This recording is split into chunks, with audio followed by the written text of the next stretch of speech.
बिस्मिल्लाहिर्रहमानिर्रहीम। Islamic library में आप सबको खुश आमदीद कहती हूँ। वीडियो देखने के लिए मेरे चैनल को सब्सक्राइब कर लें और बेल आइकॉन को क्लिक कर दें ताकि मेरी आने वाली वीडियो से आप इस्तिफादा हासिल कर सकें। आज का मेरा मौजू है मोहम्मद सल्लल्लाहु अलैहि वसल्लम का बचपन और हलीमा सादिया रज़ी अल्लाह अन्हा से मुतल्लिक दिलचस्प वाक़या। रसूलुल्लाह सल्लल्लाहु अलैहि वसल्लम मक्का में शाब बनी हाशिम के अंदर 9 रबीउल अव्वल को सुबह के वक्त पैदा हुए। उस वक्त नौशेरवां की तख्त नशीनी का 40वां साल था।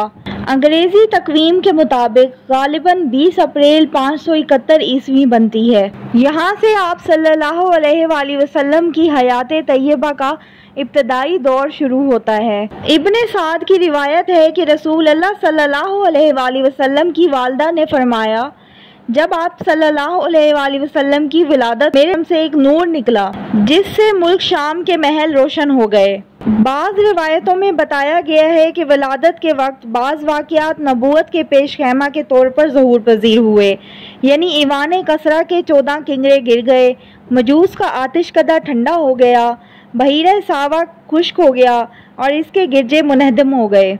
ये बहकी की रिवायत है, लेकिन मोहम्मद गजाली ने इसको दुरुस्त तस्लीम नहीं किया।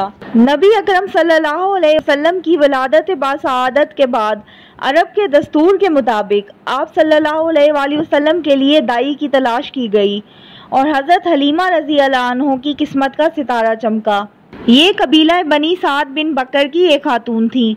रज़ात के दौरान हज़रत हलीमा रज़ी अल्लाह अन्हा ने नबी सल्लल्लाहु अलैहि वसल्लम की बरकत के ऐसे ऐसे मनाजिर देखे कि हैरान होकर रह गईं। इब्ने इसहाक कहते हैं कि हज़रत हलीमा रज़ी अल्लाह अन्हा बयान किया करती थीं कि वो अपने शोहर के साथ अपना एक छोटा सा दूध पीता बच्चा लेकर बनी साद की कुछ औरतों के काफिले में अपने शहर से बाहर दूध पीने वाले बच्चों की तलाश में निकली। ये कहत साली के दिन थे और कहत ने कुछ भी बाकी ना छोड़ा था। मैं अपनी एक सफ़ेद गधी पर सवार थी और हमारे पास एक ऊँटनी भी थी, लेकिन बाखुदा उससे एक कतरा दूध ना निकलता था। उधर भूख से बच्चा इस कदर बिलखता था कि हम रात भर सो नहीं सकते थे। ना मेरे सीने में बच्चे के लिए कुछ था, ना ऊँटनी उसकी खुराक दे सकती थी। बस हम बारिश और खुशहाली की आस लगाए बैठे थे। मैं अपनी गधी पर सवार होकर चली तो वो कमज़ोरी और दुबलेपन के सबब इतनी सुस्त रफ्तार निकली कि पूरा काफिला तंग आ गया। खैर, हम किसी न किसी तरह दूध पीने वाले बच्चों की तलाश में मक्का पहुंच गए। फिर हम में से कोई औरत ऐसी ना थी जिस पर रसूलुल्लाह सल्लल्लाहु अलैहि वसल्लम को पेश ना किया गया हो, मगर जब उसे बताया जाता कि आप सल्लल्लाहु अलैहि वसल्लम यतीम हैं तो वो आप सल्लल्लाहु अलैहि वसल्लम को लेने से इनकार कर देती, क्योंकि हम बच्चे के वालिद से दादो दहेज की उम्मीद रखते थे। हम कहते कि ये तो यतीम है, भला इसकी बेवा माँ और इसके दादा क्या दे सकते हैं। बस यही वजह थी कि हम आपको लेना नहीं चाहते थे। आखिर में सबको कोई ना कोई बच्चा मिल गया, सिर्फ मैं रह गई। खाली हाथ वापस जाना मुझे अच्छा ना लगा। मैंने कहा कि जाकर उसी यतीम बच्चे को ले लेती हूँ। मेरे शोहर ने भी कहा कि कोई हर्ज नहीं, मुमकिन है अल्लाह इसी में हमारे लिए बरकत दे। मैंने जाकर बच्चा ले लिया और महज इस बिना पर कि मुझे कोई और बच्चा ना मिल सका।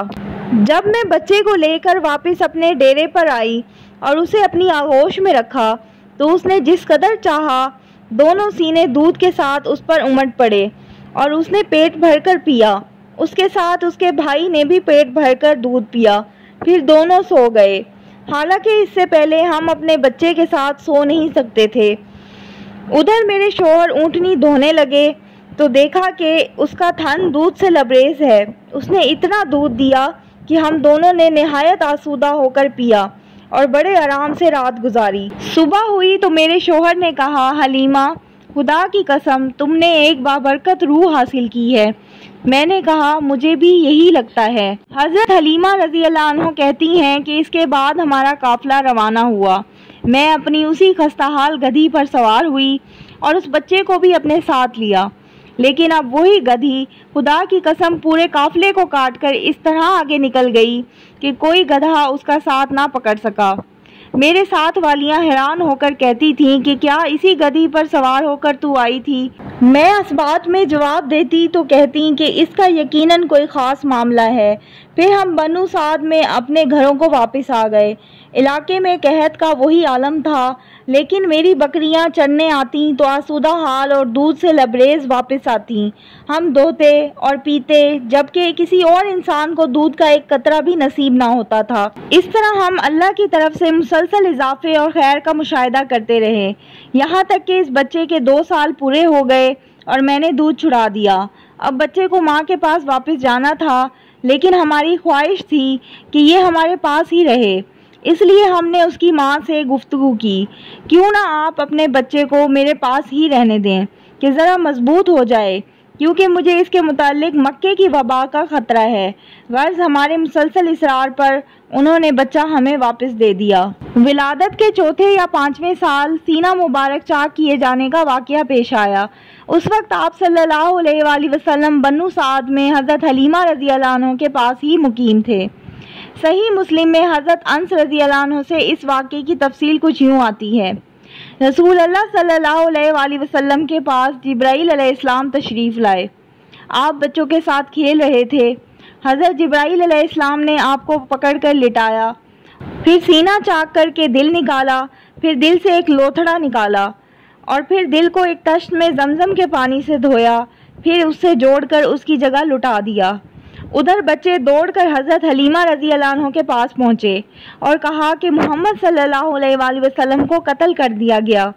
سب لوگ فوراً وہاں پہنچے تو دیکھا کہ حضور صلی اللہ علیہ وآلہ وسلم سلامت ہیں، لیکن گھبرائے ہوئے ہیں۔